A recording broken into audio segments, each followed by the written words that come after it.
Hello everyone, I am Dr. Chirag Patel. In last session, we had discussed about pharmacological account of organic nitrates and the role of beta blocker in ischemic heart disease. Today, I am going to be discuss about the pharmacological account of calcium channel blockers.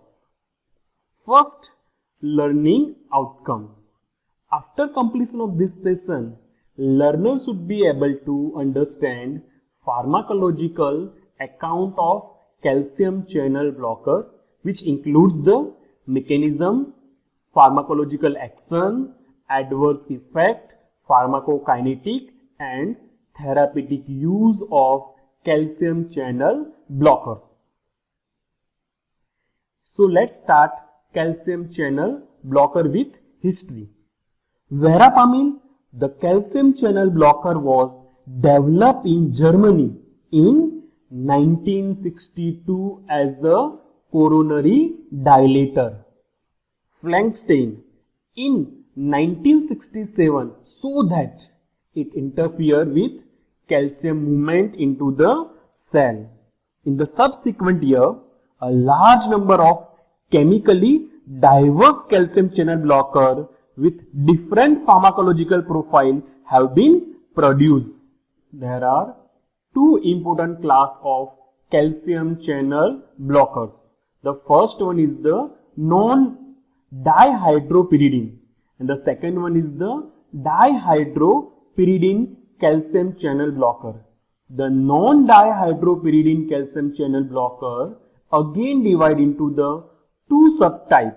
The first one is the benzothiazepine. The example is the diltiazem, and the second is the phenylalkylamine derivative, and the example is the verapamil. These both are the short-acting calcium channel blocker. The third class is the dihydropyridine calcium channel blocker, which is further divided into the three class on the base of its duration of action. The first one is the short acting. The example is the nifedipine, clevidipine. The second one is the medium acting. The example are niprendipine, nicardipine and lercanidipine. And the third one is the long acting. The example are amlodipine, benidipine and phalodipine. Before starting the calcium channel blocker, first we will focus onto the calcium channel. The calcium channel, there are four main routes by which calcium enter the cell across the plasma membrane. The first one is the voltage gated calcium channel. Second one is the ligand gated calcium channel. Third one is the store operated calcium channel. And the fourth one is the sodium calcium exchanger. So these are the four routes through which calcium enter the cell across the plasma membrane. Out of this, the voltage gated calcium channel are membrane spanning funnel shape glycoprotein that function as ion selective valve. The voltage gated calcium channel consists of four subunits: alpha 1, alpha 2 delta, this is both are combined, alpha 2 delta, beta and gamma. A alpha 1 subunit is the dominant component of calcium channel and it constitutes pore structure for ion conduction.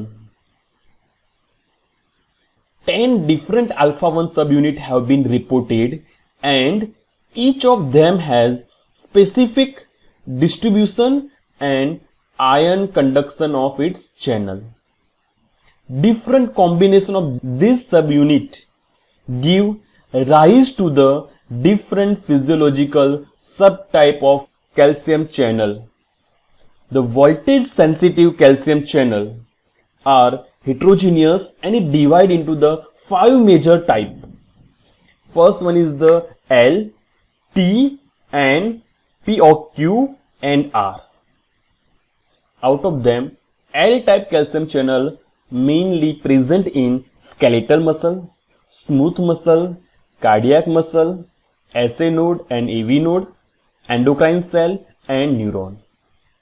In skeletal muscle, smooth muscle and cardiac muscle, L-type calcium channel is responsible for excitation, contraction, coupling. Where in case of the SA node and AV node, it is responsible for the conductivity. In endocrine cell, it is responsible for the hormone release, and in neuron, it is responsible for the transmitter release. Of this channel, L-type calcium channel are main target and blocked by calcium channel blockers. Let's understand pharmacological action and mechanism of action of calcium channel blocker in vascular tissue. So, this is the vascular smooth muscle. Depolarization of vascular smooth muscle cell primarily by influx of calcium through voltage sensitive calcium channel. This calcium trigger release of more calcium from intracellular store. As increase the cytosolic calcium result in enhance the binding of calcium with calmodulin protein. The calcium calmodulin complex in turn activate myosin light chain kinase by phosphorylation.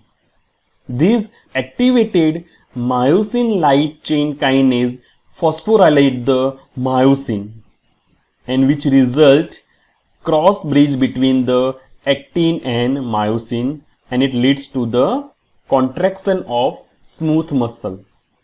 Calcium channel blocker inhibit the voltage dependent calcium channel and resulting decreasing intracellular availability of calcium, which result in decrease the phosphorylation of MLCK, and which leads to decrease the phosphorylation of myosin and ultimately actin myosin cross bridge, which result in relaxation.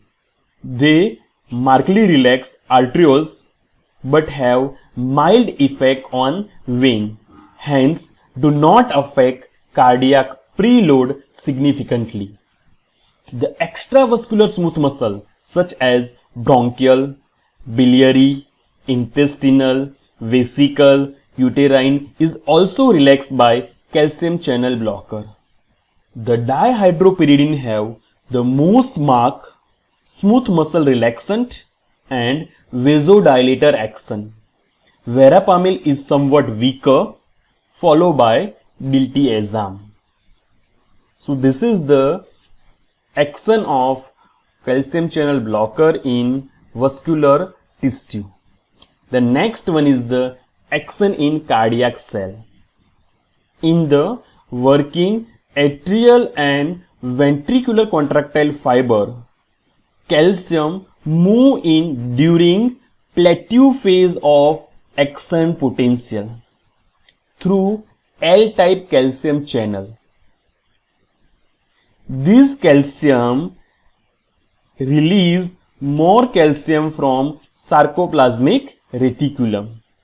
This calcium bind with the troponin and which allow the interaction of myosin with actin, which result in contraction. The calcium channel blocker inhibit this L-type calcium channel in cardiac muscle cell and decrease the force of contraction, which result in negative ionotropic action. In autorhythmic fiber such as SA node and AV node, the zero phase depolarization is calcium mediated. So the automaticity and the conductivity of this cell appear to be dependent on rate of recovery of calcium channel. The recovery process which restore the channel to the state from which it can again be activated by membrane depolarization is delayed by verapamil and to lesser extent by diltiazem, resulting in depression of pacemaker activity and conduction, but not by dihydropyridine, and that's why they have no negative chronotropic action. Moreover, channel blocked by verapamil is enhanced at high rate of stimulation, which is in case of nifedipine is independent of frequency, while the diltiazem is intermediate. Thus, verapamil and diltiazem slow sinus rate and AV conduction, but nifedipine does not.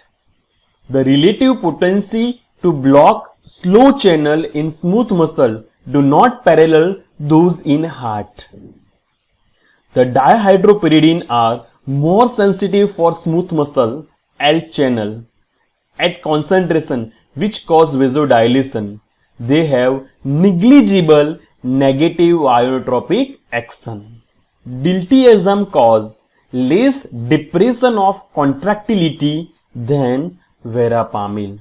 So this is the pharmacological action of calcium channel blocker in smooth muscle and cardiac cell.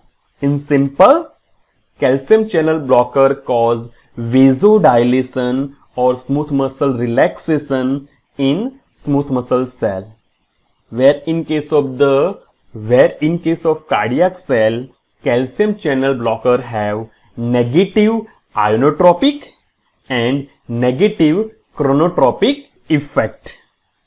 Next, let's start with the pharmacokinetic.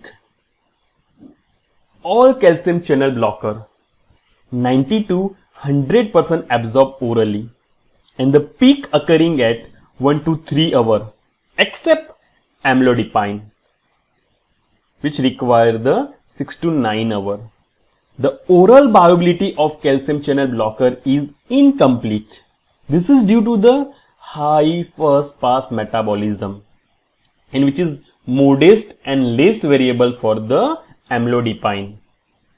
All are highly plasma protein bound. The minimum plasma protein binding of diltiazem, which is 80%, the maximum plasma protein binding by the phalodipine, which is the 99%.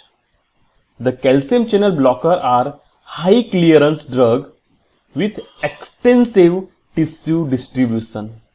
All are greater than 90% metabolized in liver and excreted in urine. Some metabolites are active and the elimination T-half are in the range of 2 to 6 hours, but that of amlodipine is exceptionally long, followed by lecidipine, nitrendipine and phalodipine. On chronic use, verapamil decrease its own metabolism, which result in bioavailability is nearly double and T-half is prolonged. Next, dose and route of calcium channel blocker. So we talk about the verapamil and diltiazem, which both are the short acting.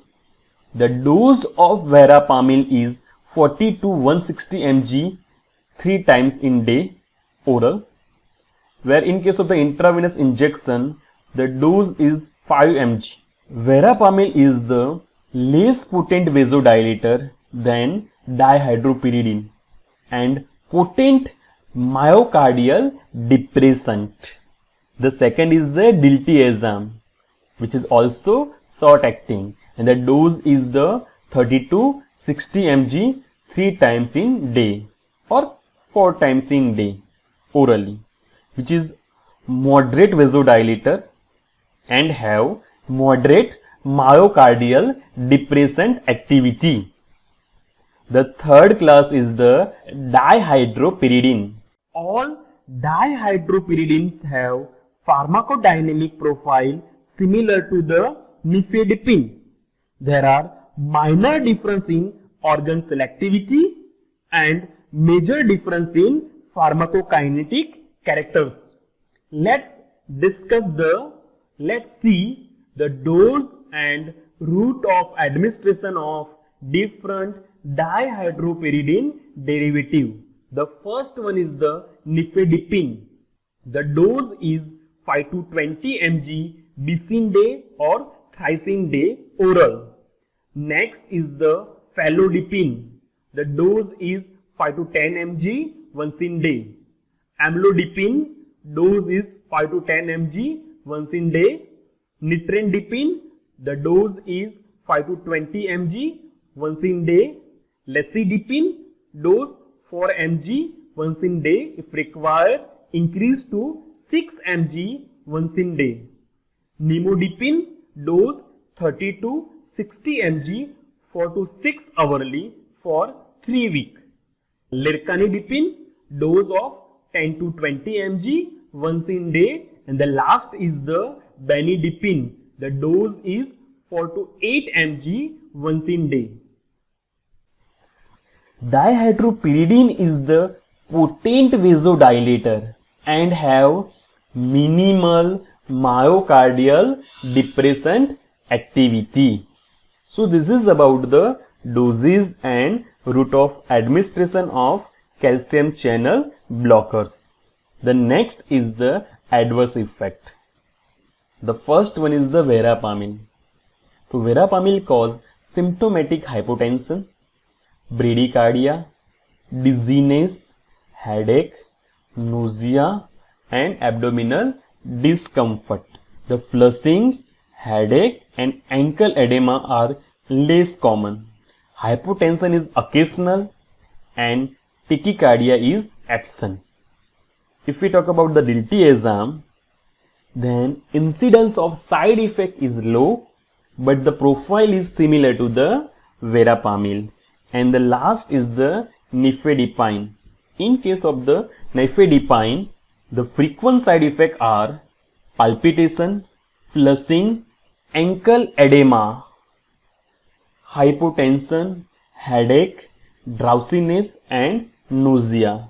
These are related to the peaks of drug level in blood, and it can be minimized by low starting dose, fractionation of dose or use of retard formulation. These are the adverse effects of the calcium channel blockers. Next, uses or indications of calcium channel blockers. Calcium channel blockers can be safely given to patients with obstructive lung disease and peripheral vascular disease in whom beta blocker are contraindicated. The problem of rebound worsening of angina on withdrawal after chronic use is less with calcium channel blockers than with beta blocker. The first indication is the angina pectoris. All the calcium channel blockers are effective in reducing frequency and severity of stable as well as variant angina. The exercise tolerance is also increased by the calcium channel blocker. Many control study and meta-analysis have concluded that myocardial ischemia may be aggravated by short-acting dihydropyridines. This may be due to decreased coronary blood flow secondary to the fall in mean arterial pressure, reflex tachycardia, and coronary still phenomena.